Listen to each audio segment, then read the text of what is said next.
Parabéns mais uma vez a vocês, todos nós. A igreja é feita do corpo de Cristo, cuja cabeça é Jesus. Cuja cabeça é Jesus.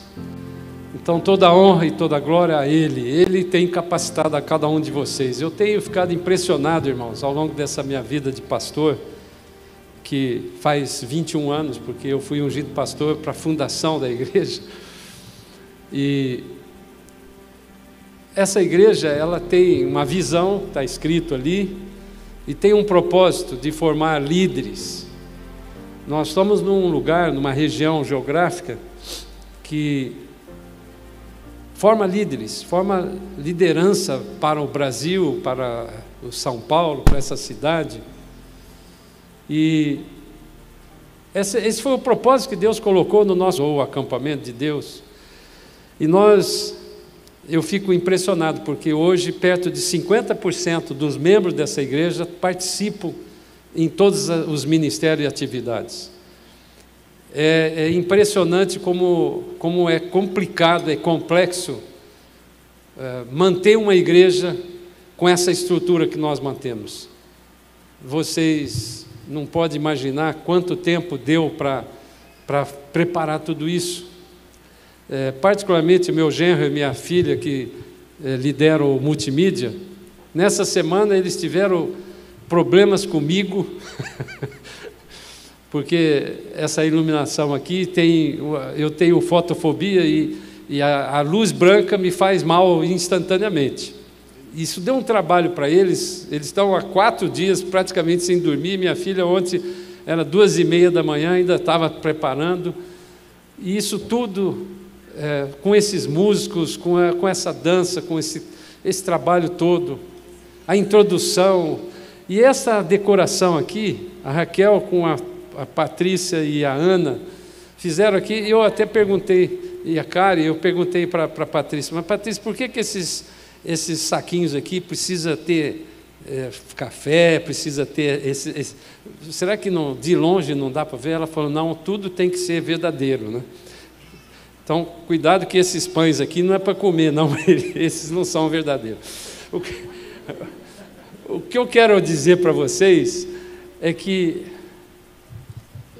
depois de 21 anos, eu confesso que está sendo duro vendo isso aqui, passou um filme na nossa cabeça. Nós começamos esse trabalho há 31 anos atrás, quando eu mudei para Alphaville. Isso foi lá, com 10 anos, em 10 anos nós tivemos uma célula, e nessa célula nós batizamos na nossa piscina lá mais de 500 pessoas. E essa igreja foi fundada numa célula. E eu me emocionei muito a semana passada, quando nós tivemos um encontro das células aqui. Tinha mais de 100 pessoas aqui representando a liderança dessas células.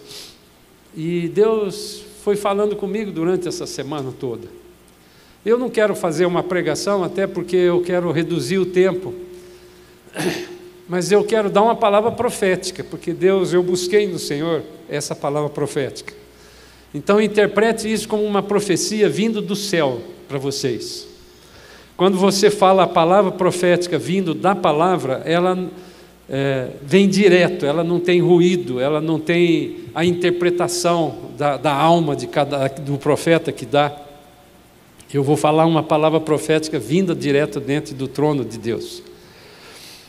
Eu creio que no tempo de Joel, do profeta Joel, Israel estava passando uma situação de devastação, de praga. Israel tinha perdido quase tudo em função de uma praga de logustas, que eram os gafanhotos, que comeram tudo que tinha de verde, eles comeram. E aquilo trouxe uma pobreza muito grande, uma miséria, os animais morrendo porque não tinham mais pastagens. As safras foram todas perdidas, o que tinha de semente foi gasto. Eles começaram a comer as sementes porque não tinham como semear. E esse mal que veio sobre Judá, a palavra de Deus diz lá no livro de Joel que ele veio por causa do pecado. Eu creio que fazendo uma comparação dentro dessa palavra profética que Deus está dando para mim e para você, nós estamos vivendo agora tempos semelhantes àquele tempo de Israel. A pandemia que veio para o mundo, não para a nossa nação somente, mas para o mundo todo, é por causa do limite de pecado que o mundo tem experimentado. E é exemplo do que aquilo que aconteceu lá no tempo de Israel está acontecendo no nosso tempo. Deus faz acepção de pessoas, sim, se você considerar que os filhos dele, ele tem preocupado.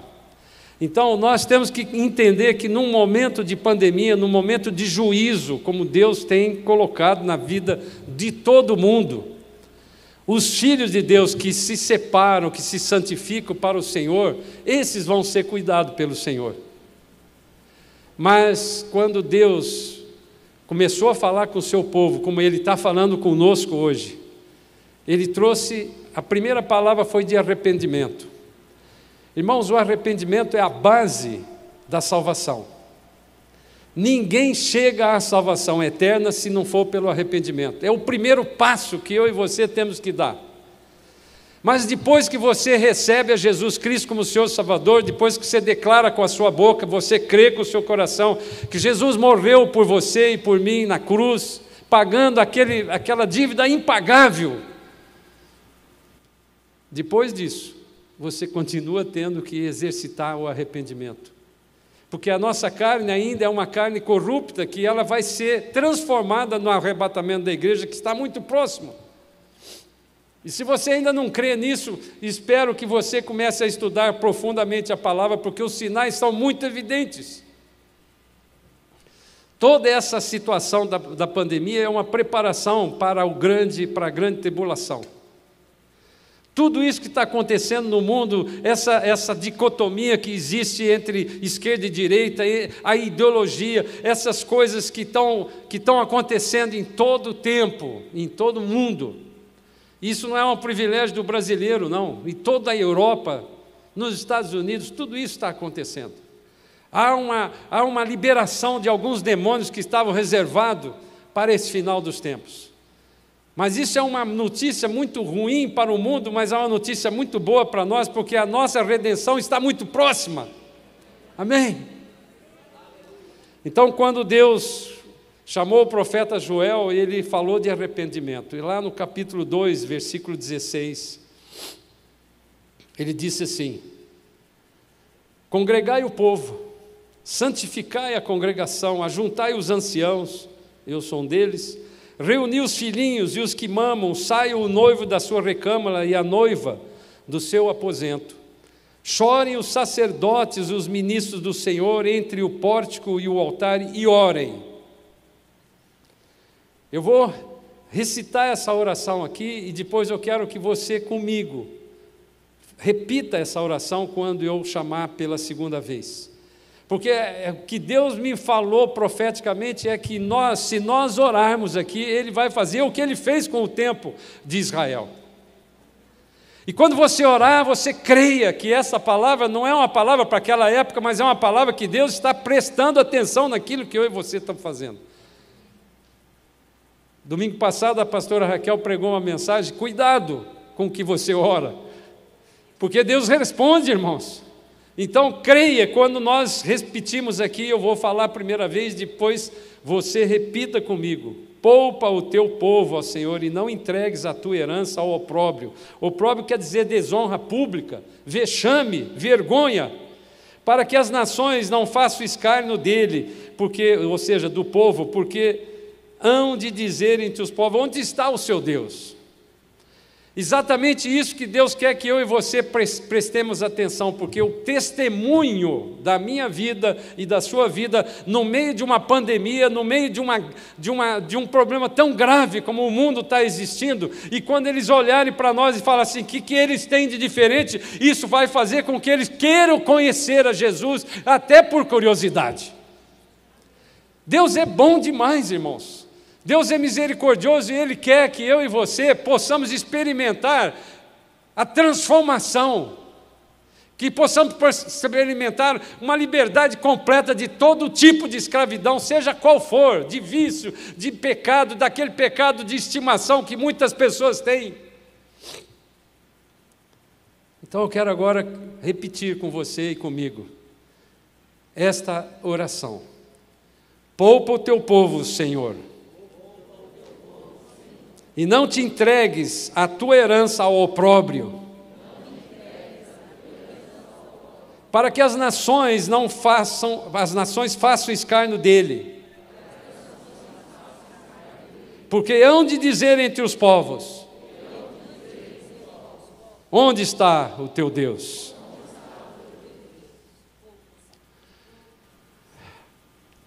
Muitas pessoas têm experimentado ainda essa semana situações de vergonha pública. O opróbrio é vergonha pública. E Deus não quer isso para mim e para você, porque nós somos filhos de Deus, nós somos herdeiros e co-herdeiros com Cristo. Deus não quer isso. Você tem que crer dessa forma, mesmo que aparentemente você esteja sendo envergonhado.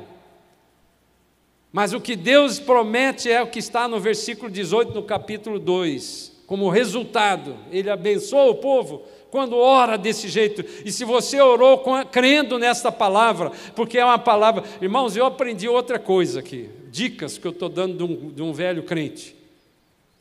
Quando você ora aquilo que está escrito na palavra, Deus é fiel para cumprir aquilo. E aqui está feita uma oração: poupa o teu povo, ó Senhor. O versículo 18 do capítulo 2 diz assim: então o Senhor se mostrou zeloso da sua terra, compadeceu-se do seu povo e respondendo lhe disse: eis que vos envio o cereal, o vinho, o óleo, e deles sereis fartos, e vos não entregarei mais ao opróbrio das nações, entre as nações. Amém? Creia isso, o nosso Deus é um Deus zeloso. Zeloso por mim e por você, zeloso pelo seu povo. Ele é um Deus misericordioso, Ele é um Deus abençoador. E essa promessa Ele continuou no versículo 23. Eu quero terminar dizendo isso, esse trecho. Capítulo 2, versículo 23. Alegrai-vos, pois, filhos de Sião. Alegrai-vos, pois, Igreja Batista Manaim em Alphaville. Alegrai-vos, pois, Barueri. Alegrai-vos, pois, São Paulo. Alegrai-vos, pois, Brasil. Regozijai-vos no Senhor vosso Deus, porque Ele vos dará uma justa medida, a chuva. Irmãos, a colheita precisa de chuva. Na hora certa vem a chuva para a colheita, e nós como país que temos muito sol, nós temos tido uma coisa que nenhum lugar do planeta pode ter, que é o Brasil. Nós temos 2 colheitas de milho no mesmo ano, por exemplo. Por quê? Porque a promessa de Deus fará descer como outrora a chuva temporã e a chuva serôdia. A temporã é aquela que é antes do tempo. A serôdia é aquela depois do tempo. Portanto, nós podemos ter 2 colheitas abundantes, porque essa é a promessa que Deus está dando para mim e para você. Tome posse dessa palavra profética nesses 21 anos de igreja. Eu gostei dessa palavra que foi falado, que apenas estamos começando. Eu, com 72 anos de idade, estou saltitando como se eu fosse um jovem daqueles. Eles só não me chamaram para dançar. Mas eu estou tão alegre como qualquer um desses jovens por essa igreja. Aleluia!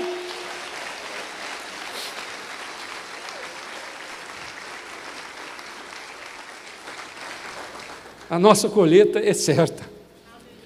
Nós chegamos aqui até agora aqui, irmãos, mas Deus está com muita pressa. Eu várias vezes me peguei perguntando para o Senhor: como é que vai ser o arrebatamento da igreja? E eu não quero nem ficar pensando se a igreja vai ser arrebatada antes da tribulação, ou no meio, ou depois. Eu outro dia brinquei com um pastor desses grandes, e falei assim: sabe que eu tenho, desculpe eu fazer esse tipo de brincadeira, mas num dia de aniversário, acho que eu tenho esse direito, né? Eu falei assim: vamos fazer o seguinte, eu fiquei feliz de que você acha que a igreja vai passar os 7 anos da tribulação, fiquei muito feliz. Ele falou, por quê? Vai ser um período terrível. Eu falei, não, pois é, porque eu vou estar lá no céu, fui arrebatado antes, e você que conhece tanta palavra vai poder levar mais gente a Jesus no meio da tribulação. Então isso é uma coisa muito boa. Eu estou brincando aqui, mas se nós tivermos que passar na tribulação porque eu estou errado, né, eu acho que eu não estou, porque a palavra de Deus é muito clara. Quando você lê lá no livro de 1 Tessalonicenses, ele fala que nós vamos encontrar Jesus nos ares.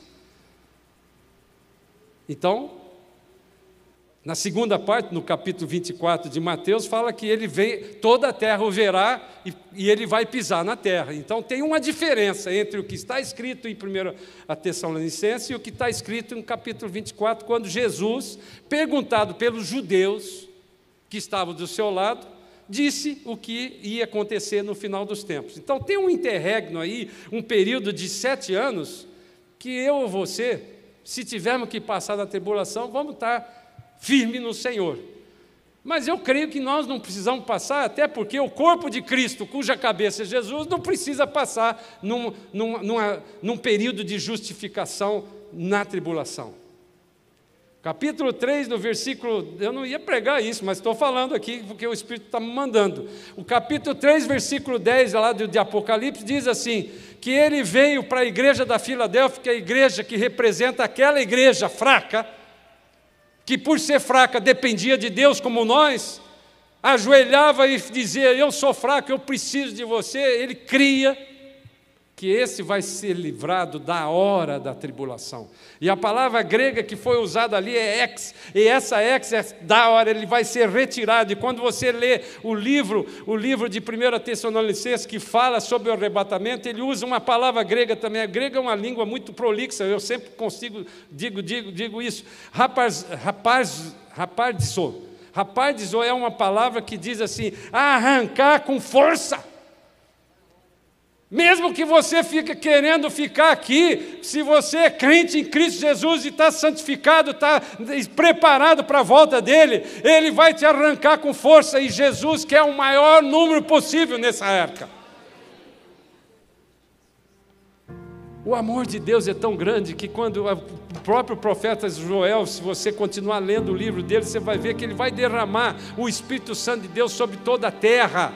Então, quanto mais gente estiver cheio do poder do Espírito Santo de Deus, mais gente ele vai levar nessa arca.